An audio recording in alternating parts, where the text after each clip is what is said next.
Сябры, пачынаем эфірны дзень на Еўрарадыё. Мяне завуць Маша Калеснікава, а моя сённяшняя госця, польская журналістка, спецыялістка па ўсходняй Еўропе Паўліна Сегень. Вітаю, Паліна. Вітаю. Пачнем вось з чаго. У лютым гэтага года нямецкае выданне Bild са спасылкай на сакрэтныя дакументы Мінабароны ФРГ паведаміла, што Пуцін у снежні гэтага года, то бок цяпер, мае атакаваць Польшчу. Так што мусіць здарыцца нейкі памежны канфлікт і пачнецца вайна Расіі з краінамі НАТО. Ну вось мы бачым, што снежань ужо заканчваецца, нічога такога не здарылася, але на ваш погляд, наколькі польскія ўлады сур'ёзна тады ўспрынялі гэтую інфармацыю і што яны за гэтыя 10 месяцаў зрабілі? Яшчэ до конца снежня засталося некалькі дзён. Ну так, Пуцін непрадказальны, гэта правда. Але, шчыра кажучы, я не думаю, што польскія ўлады апіраюць свае прагнозы, свае дзеянні на тым, што піша журнал Bild, які, не глядзячы на ўсё, з'яўляецца проста таблоідам, які таксама вельмі часта публікуе даволі такія крыклівыя, скандальныя тэксты. Прычым трэба падкрэсліць, што вось гэтыя рэвеляцыі Більда гэта не навінка, так? Гэта цэлы час практычна, я б сказала, кожны тыдзень амаль мы чуем, мы чытаем дзесьці ў ЗМІ нейкія выказыванні, прагнозы. Апошнім часам у польскіх ЗМІ паявіліся выказванне некага эстонскага генерала, які таксама тут прадказвае, што Расія, напэўна, на 100% да чагосьці рыхтуецца. І ў нас гэтага вельмі шмат у ЗМІ, бо гэта, як зараз кажуць, трыгерыць людзей, бо людзі баяцца вайны. Мне здаецца, што гэта інфармацыйная палітыка можа не зусім карэктная, але ЗМІ залежна яны робяць то, што яны лічаць патрэбным ці таксама карысным для сябе, таксама ў камерцыйным сэнсе. Таму вельмі шмат такіх клікбайтаў паяўляецца. Мне здаецца, што самае важнае, мне здаецца, польскія ўлады таксама гэта разумеюць, гэта прымаць пагрозу з боку Расіі як нейкі констанс. І вядома, што быць да гэтай сітуацыі падрыхтаваным. Мне здаецца, што якраз у Польшчы, нават не толькі з 22-го року, але нашмат раней ужо разумелі рызыкі, сувязаныя з вельмі агрэсіўнай палітыкай Расіі і ў адносінах да Ўкраіны, але таксама тут да краін НАТО, якіх ёсць мяжа з Расіяй. Таму я не думаю, што вось такія, калі паявляюцца такія інфармацыі ў тым ці іншым ЗМІ, польскім ці міжнародным, загранічным, то гэта не ўплывае на планы, якія маюць польскія ўлады. Польскія ўлады не скрываюць, што увесь час вельмі важна стараюцца следзіць за сітуацыяй в Расіі, в Беларусі, што яны гэту пагрозу ўспрымаюць сур'ёзна. Таму у Польшчы вось цяперашні урад рэалізуе праект, не ведаю, як па-беларуску, «Тарча ўсход», такі ўсходні жыт, які таксама вызвае розныя сваркі, асабліва ў тых месцах, дзе ён будзе паўставаць ці ўжо паўстае.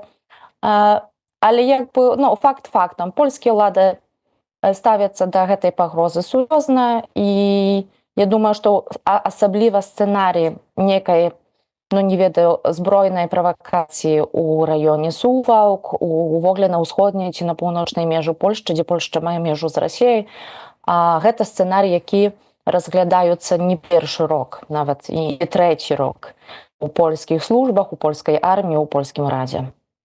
У бюджэце на 25 год так Польшча выдаткоўвае мільярды злотых на абарону, больш, чым любая іншая краіна Еўрасаюза. Вось гэты сур'ёзны падыход. Можна яшчэ сказаць, што гэта і праява гістарычнай памяці, таму што Польшча, мне падаецца, не забывае пра тое, што было там яшчэ 2 стагоддзя таму. Ой, я не вельмі люблю кіравацца ў ясным дзеянні гістарычнай памяццю. Мне здаецца, што яна выклікае вельмі шмат праблемаў, тым больш, што яна часта з'яўляецца палітычным канструктам, інструменталізаваным і таксама ў аўтарытарных рэжымах, але і ў дэмакратычных краінах таксама.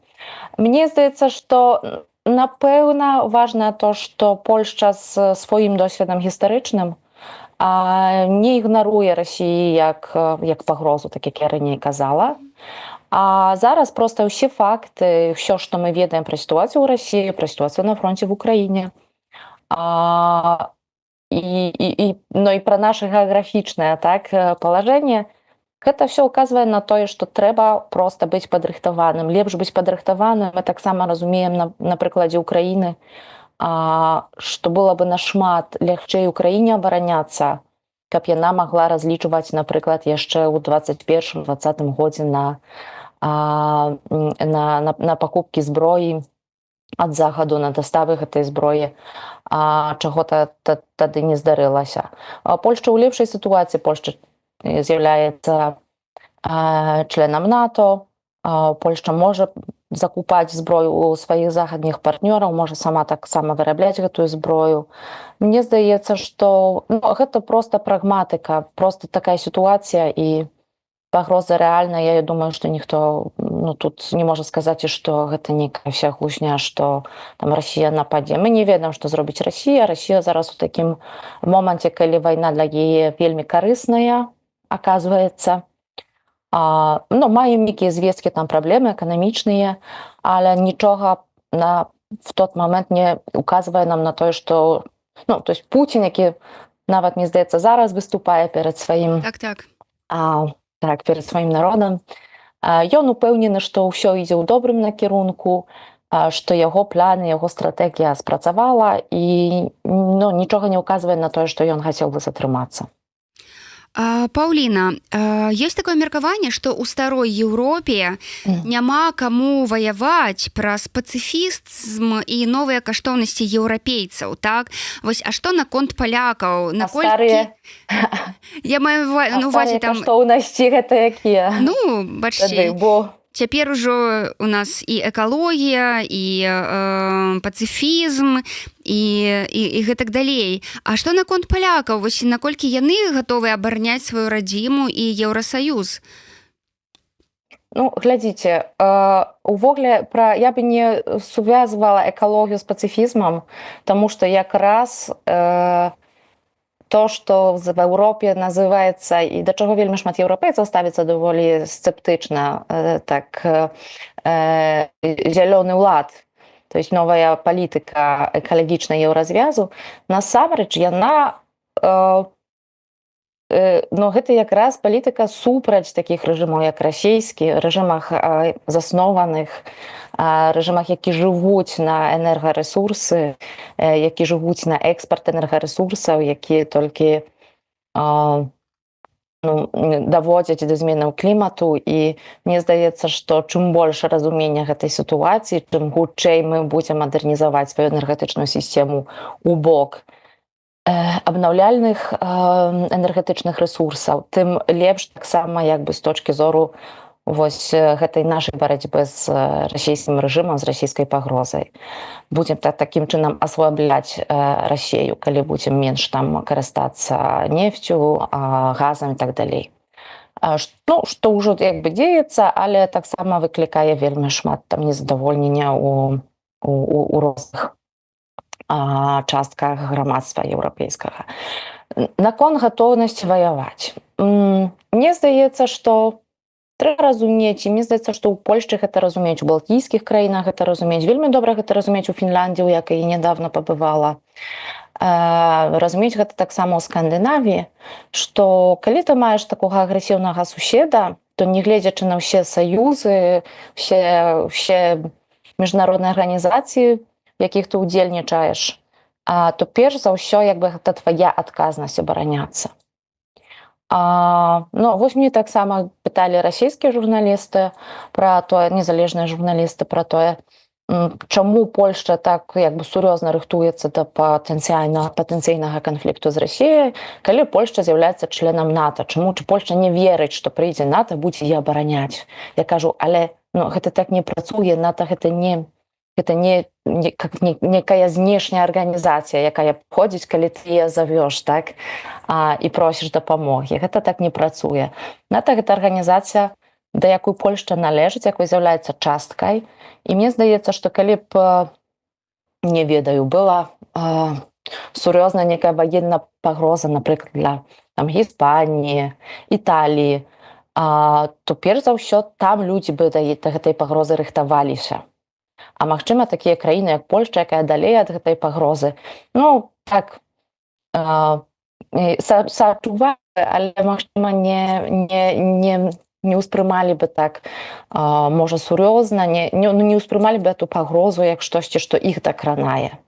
А мы зараз у такой сітуацыі, як нас тая пагроза дакранае, і гэта чыста проста адказнасць за сваю краіну, за свой лёс, што Польшча рыхтуецца больш, чым, напрыклад, не ведаю, тая ж Францыя, Гіспанія чи краіны, які нашмат далей ад Расіі.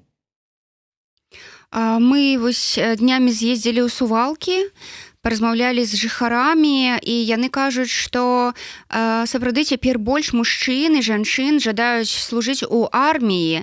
То бок, атрымліваецца, што ёсць нейкая праца дзяржавы на тое, каб заахвоціць людзей да абароны свайго краю. Я так разумею?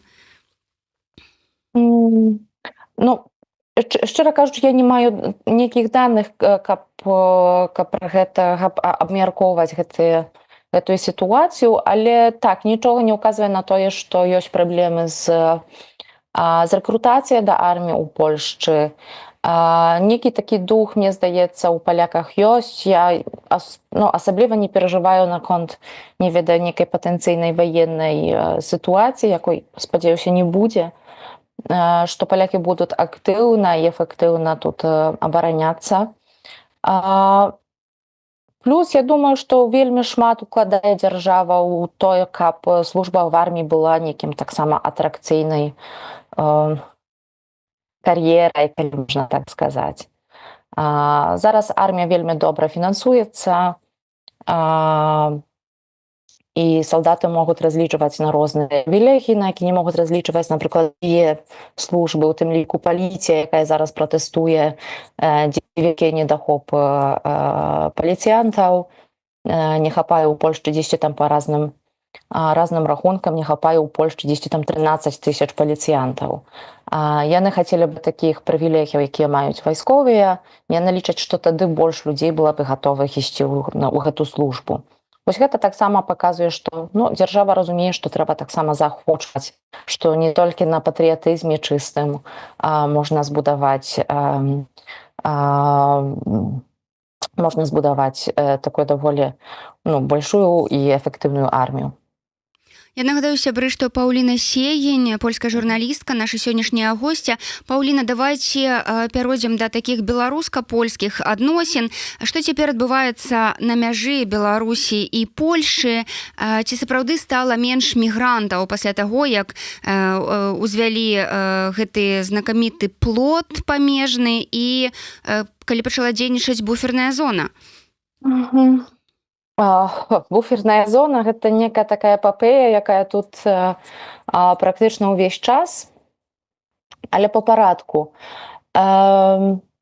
Упершыню я тут паглядзела на даныя ад арганізацый незалежных, якія манітораць сітуацыю на граніцы.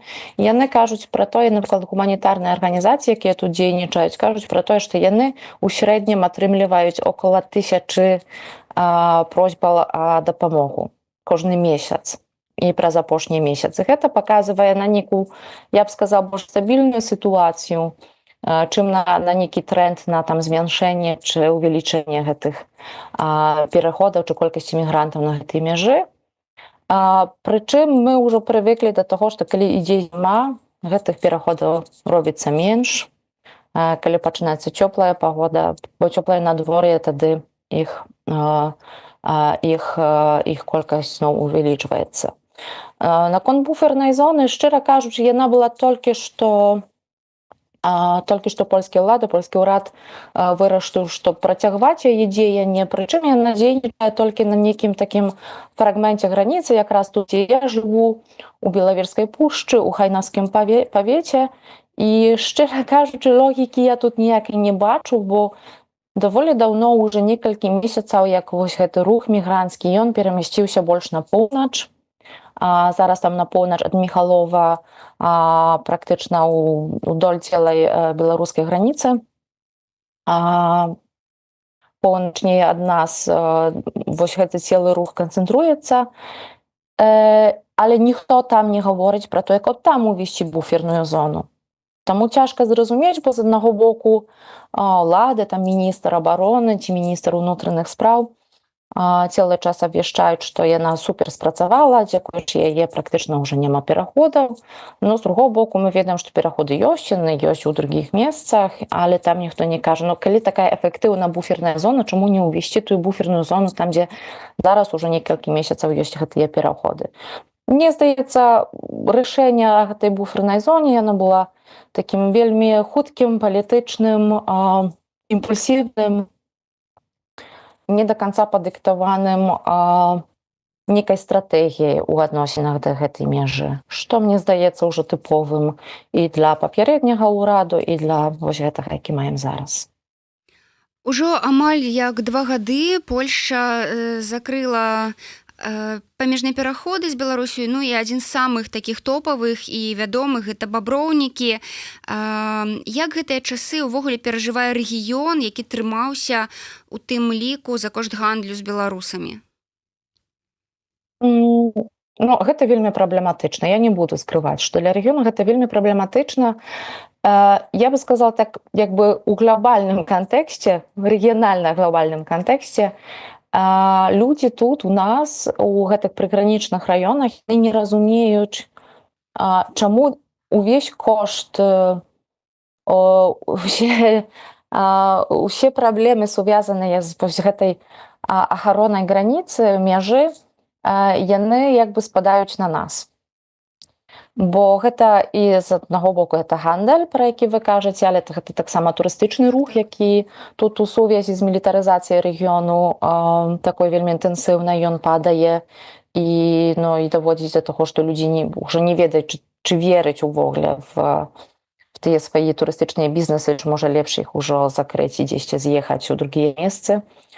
Ёсць вельмі шмат фрустрацый тут на рэгіянальным узроўні, ёсць незразуменне, чаму няма ніякай канструктыўнай прапановы, чаму ўрад не можа запрапанаваць чагосьці ўзамен.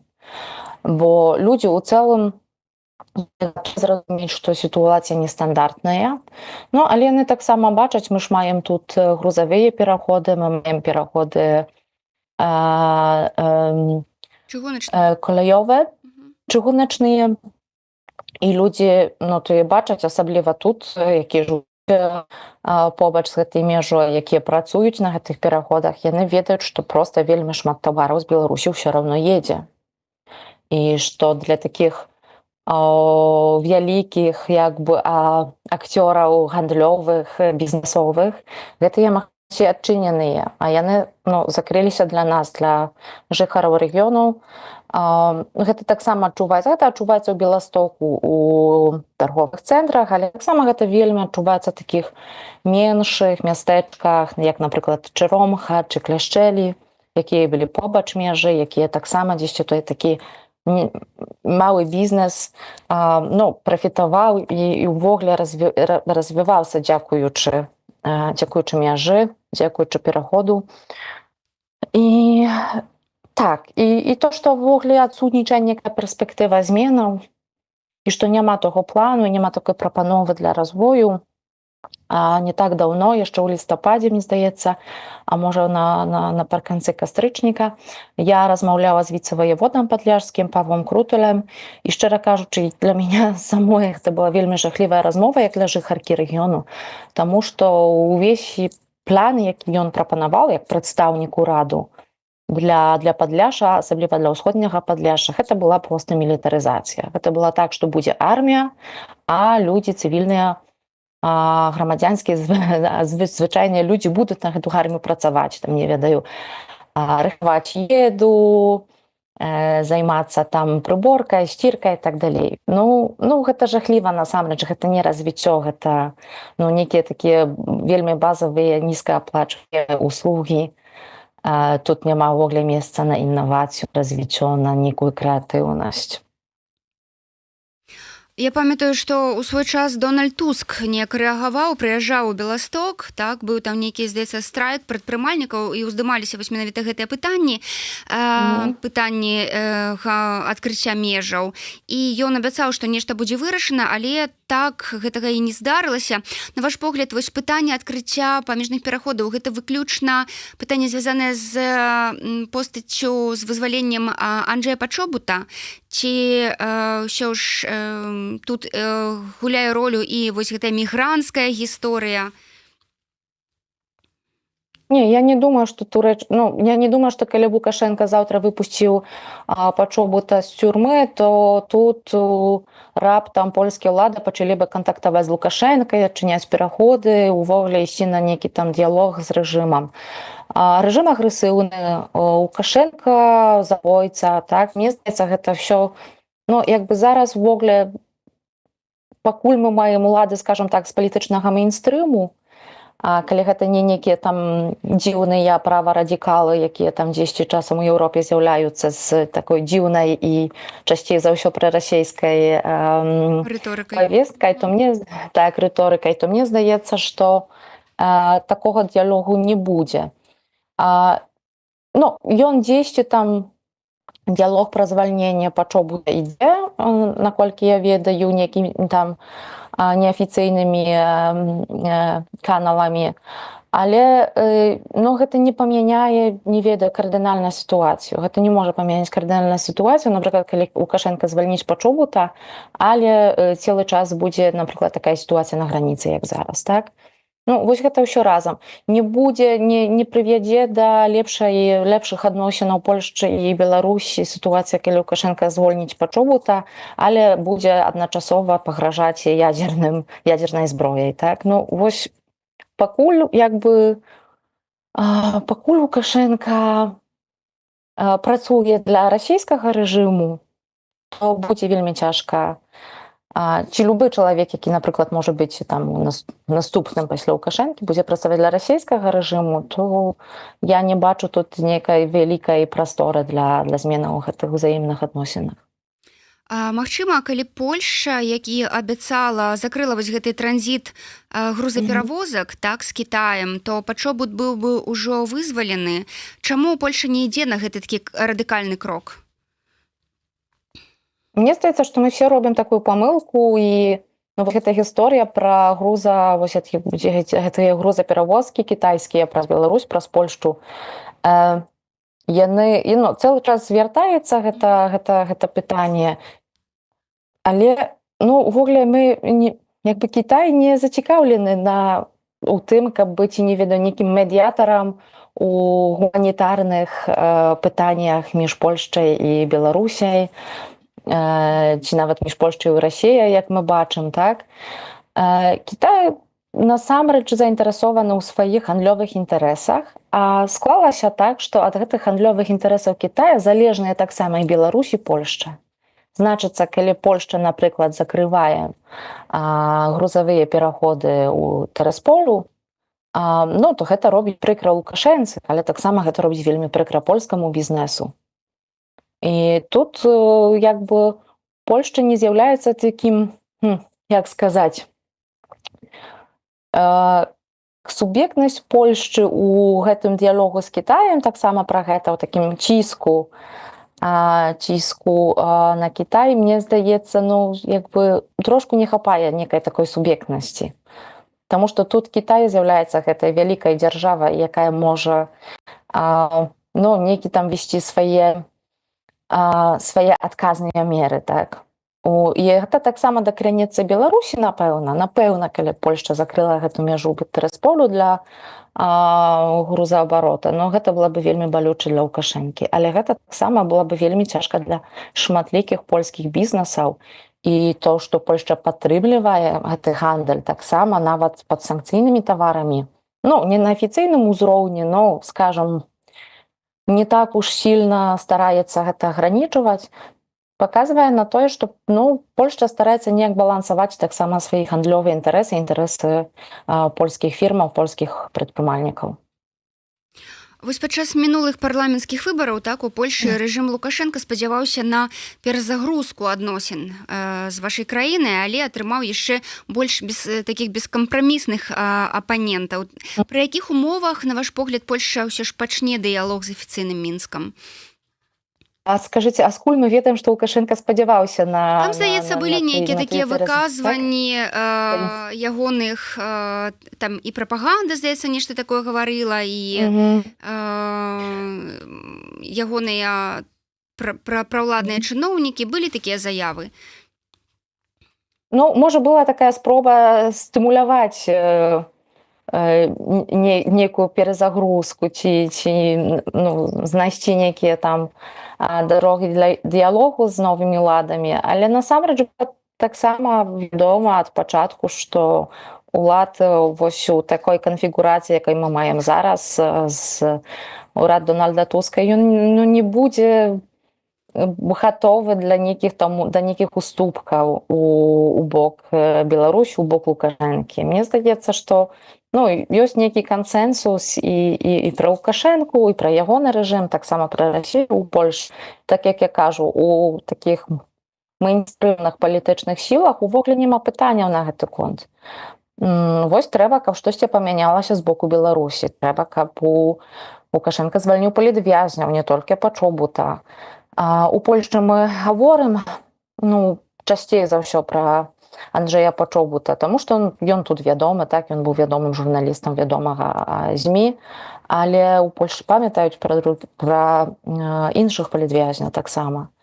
І чакаюць на нейкія такія рэальныя крокі рэжыму, напрыклад, таксама у дачыненні да мяжы, да сітуацыі на мяжы, да палітвязняў, увогуле да сітуацыі дэмакратіі ў Беларусі. Пакуль гэтага не будзе, пакуль гэта будзе заснаваны на гвалце, рэпрэсійны і агрэсіўны у бок суседзяў рэжым, то я не бачу, каб была такая ўлада ў Польшчы, якая магла бы эфектыўна кантактаваць з Лукашэнкам і весці з ім дыялог.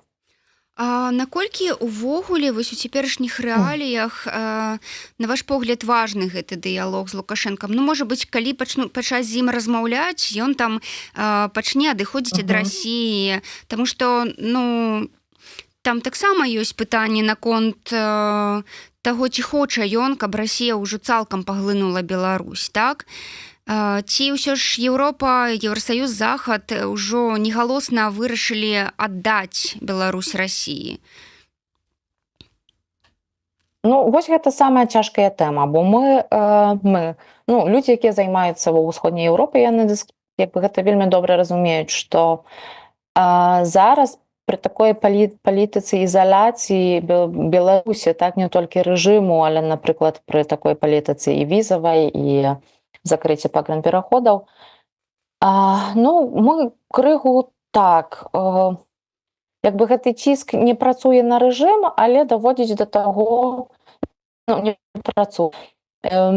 Можа, не так, не прыносіць такіх эфектаў, якія нам бы хацелася, каб прыносіў, бо увогуле гэты ціск мае сэнс і мае значэнне, і таксама санкцыйны ціск. Але з другого боку, Беларусь ідзе ў бок Расіі ў сацыяльным, эканамічным сэнсе. Мы неяк крыху самі стымулюем, Еўропа, Захад стымулюем вось гэтую сітуацыю, якую беларусаў асоба ўжо няма выбару, так?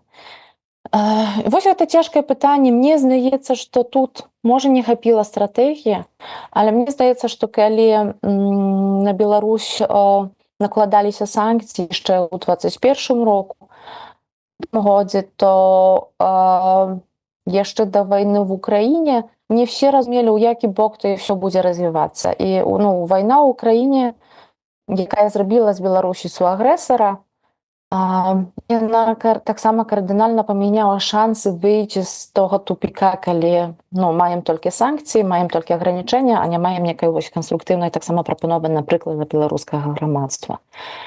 І шчыра кажучы, мне здаецца, што зараз хтось мае якісь вялікі, вельмі добры план на тое, як тое ўсё памяняць. Мне здаецца, Лукашенко, напэўна, не чалавек, які хацеў такой глыбокай залежнасці ад Расіі, але ў 2020 року гэта ён зрабіў гэту памылку. Таксама гэта не Польшча, там не Захад, не Літва адказвае за тое, у якім месцы зараз знаходзіцца Беларусь, за гэта адказвае Лукашенко, ягоны рэжым. Таму што яны вырашылі, што лепш забіваць сваіх грамадзянаў толькі для таго, каб утрымаць уладу, і што лепш ісці на кантакт, ісці на супрацоўніцтва, на залежнасць ад Расіі, якая ў гэтым усім дапамагла Лукашэнку, чым пайсці на нейкія там уступкі і дазволіць беларусам выбіраць сваю будучыню. У студзені ў Беларусі пройдуць прэзідэнцкія выбары, праз якія Лукашенко хоча вярнуць сабе легітымнасць і перагарнуць старонку. На ваш погляд, ці ўсё ж пачне Захад пасля гэтага з ім размаўляць і ці прызнае гэтыя выбары? Таксама мне здаецца, што тут няма ўжо сітуацыі, якой можна было бы проста перагарнуць гэтую старонку. Якім чынам? Мы ж ведаем, што калі Лукашенко зараз нелегальны, калі Лукашенко зараз зрабіў канкурэнтныя, дэмакратычныя выбары, калі бы вы звальніў палітвязняў, мы ведаем, што ён там пакрыху звальняе палітвязняў, але ж гэта ўжо гэта таксама не нейкія там радыкальныя меры, мы таксама ведаем, што працягваюцца рэпрэсіі адначасова. Але калі б рэальна затрымаліся рэпрэсіі, каб былі дэмакратычныя выбары ў Беларусі, каб маглі вярнуцца людзі з эміграцыі і без нейкіх там пагрозаў з боку рэжыму. І тады тады напэўна Захад хацеў бы тады некага дыялогу з Беларусю, але мне здаецца, што гэта не напэўна была бы Беларусь Лукашэнкі.